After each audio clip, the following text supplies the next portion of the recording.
Today, we're going to get into one of the most confusing and honestly one of the most painful dynamics that can happen in a relationship. We're talking about what it's like to love someone who just seems determined to handle everything themselves, leaving you feeling completely shut out. I mean, does this image hit home for you? It's such a perfect way to describe it. You can see your partner, you know they're in there, but there's this invisible wall between you. You want to help, you want to share the load, but every time you try, you're just kept at arm's length. It creates this very specific, really strange kind of loneliness, doesn't it? You know, the incredible researcher Dr. Brené Brown just nails it right here. This feeling you have, it's not in your head. The inability to receive help or care is just as big a barrier to intimacy as the inability to give it. It makes you feel unnecessary. And that feeling is a real wall to the connection you're trying so hard to build. Okay, so here is the single most important thing to get your head around. What feels like a very personal rejection, it's almost never actually about you. Your partner isn't pushing you away because they don't love you or want you. They're acting out of a deep, hidden belief they have about themselves. It's a psychological pattern that was probably set in stone long before you ever came into the picture. So to really understand why they build this wall, we have to go back, way back. We have to look at where those first few bricks were laid. We need to understand the fundamental lie they were taught to believe about their own worth. So psychologists actually have a name for this. It's called perceived burdensomeness. And that first word, perceived, is everything, because this belief is almost always completely disconnected from reality.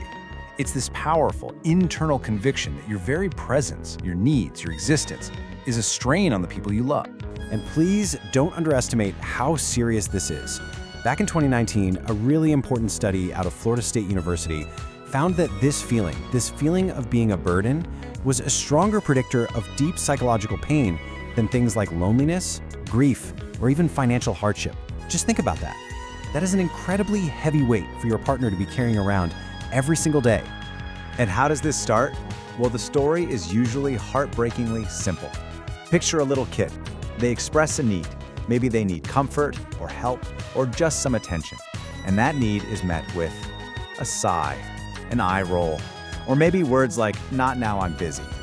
The child is smart. They learn a lesson that will stick with them for life. My needs are a problem for the people I love. It is safer for everyone if I just don't need anything. So what happens when that child grows up? How does this lesson show up in their adult life? Well, they don't look weak or needy. Actually, it's just the opposite.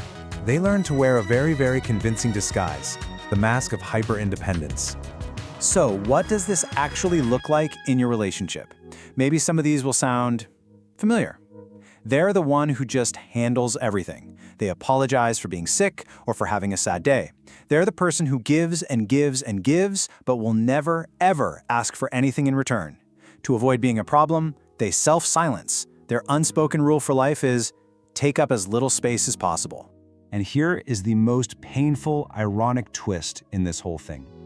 The intention behind all of this self-sufficiency, it's actually coming from a place of love. In their mind, they are protecting you. They are trying to save you from the burden of having to deal with them, because in their world, being too much is the worst thing you can possibly be. But the gap between what they intend to do and the actual impact it has on you, it's massive. Their act of what they think is protection ends up creating this profound, painful consequence. It feels like a kind of abandonment, even if they never meant for it to. Right, because when your partner refuses your help, when they won't let you in when they're down, it doesn't make you feel protected. It makes you feel completely useless. It sends this quiet, constant message that you aren't actually needed, that your support, your care, your love, it has no place in their inner world. It's a loneliness that comes not from a lack of love, but from a total lack of being needed. You can almost think of it like you're both living in two totally different worlds, inside the same relationship. On one side, you're searching for this healthy interdependence, right? Where needing each other is what makes you stronger. But your partner, they might be trapped in this world of protective self-sufficiency, where needing someone feels like a catastrophic risk. And that chasm between those two worlds, that's why real, deep connection can feel just about impossible. So, what on earth can you do? How do you cross that chasm? Well, the key isn't to try and smash down their wall with force. The answer is to start building a bridge, one small, very sturdy plank at a time. First, we have to accept something absolutely fundamental. Just telling your partner, hey, you're not a burden to me, is not going to work. Why? Because this belief was never built on logic. It wasn't built on evidence or facts. It was built on a feeling that was learned as a child. And you just can't use logic to argue away a deep-seated feeling. So what does work? Well, there's a powerful idea backed by research from the University of Michigan called relational testing. The goal here isn't to have one big dramatic talk.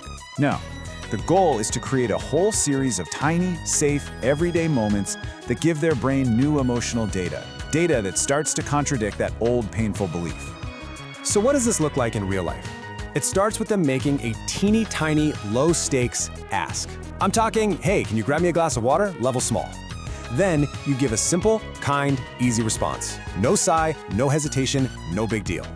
For their brain, that tiny little moment is a brand new piece of evidence. A little data point that says, I needed something, and it was okay. The world didn't end. And while you're doing this, it is so important to hold on to this perspective.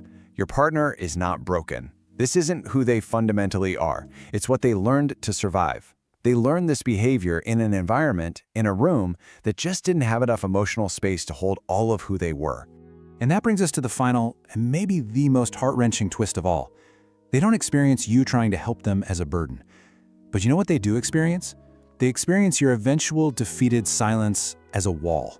When you finally give up and stop knocking on their door, they don't feel relief. They feel proof.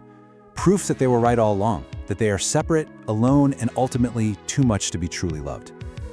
The real question then is, how do we help them build a bridge across that silence, one safe step at a time? Subscribe to PSYCHORVA, because understanding yourself is the first step to choosing differently.